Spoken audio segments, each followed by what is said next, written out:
Tonight's Eye on Chicago now, an Indiana woman who found inner peace and her mission in life by running.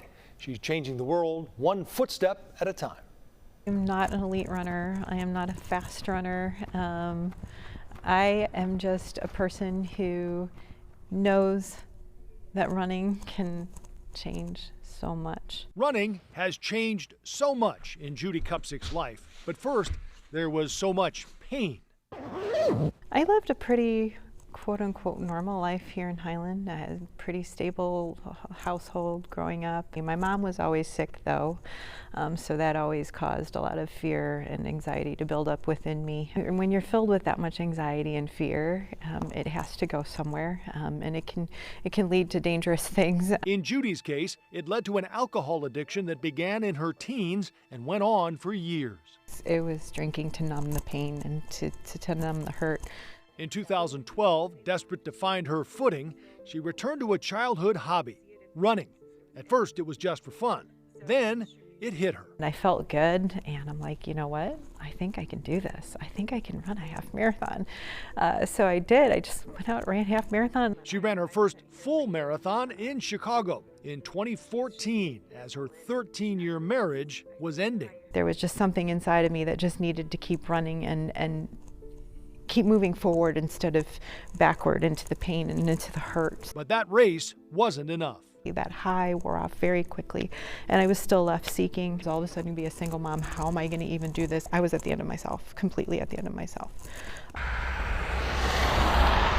It all began to change on Christmas Eve 2014 when Judy walked into Faith Church in Highland. I knew this church was here, but I had never been here before. I sat right over there, and the music and the message just broke through my heart, and I surrendered my life to God that night. One Sunday in 2016, she heard about a church mission trip to help this orphanage in Haiti. I had never been out of the country before, but I want to go. I want to do that. I want to go help these kids if I can help these kids. But first, she had to stop drinking, and she did, with the help of a dedicated mentor. She took that trip to Haiti, and it had a profound impact. Haiti is one of the poorest countries in this Western Hemisphere.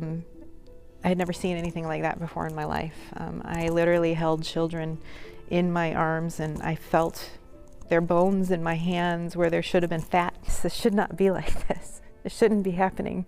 So when I got back from that trip, that resolve of like, what can I do in this world to help this? So in 2017, she joined the church running team, which raises funds for World Vision. It's a nonprofit that brings clean water and other resources to places that desperately need them. When clean water comes into a community, that's where everything starts to change. When people are no longer getting sick, when they no longer have to walk miles for dirty water, moms are able to stay home or start small businesses and raise funds for their family. Judy is determined to help make it all happen. This year, she ran the Chicago Marathon to raise funds for World Vision. She's also run marathons in Fox Valley and in Nairobi, Kenya, to benefit Hope Mobility. It provides wheelchairs and other equipment for people in need. And she did all 3 big runs in just 35 days. On any given day, you can still find Judy Kupcik pounding the pavement and finding grace. I will run for hours, no music, no other people with me, just me, my breath, my body, my surroundings, and it literally shuts everything off. Everything just stops, and it's just like this calm and this peace.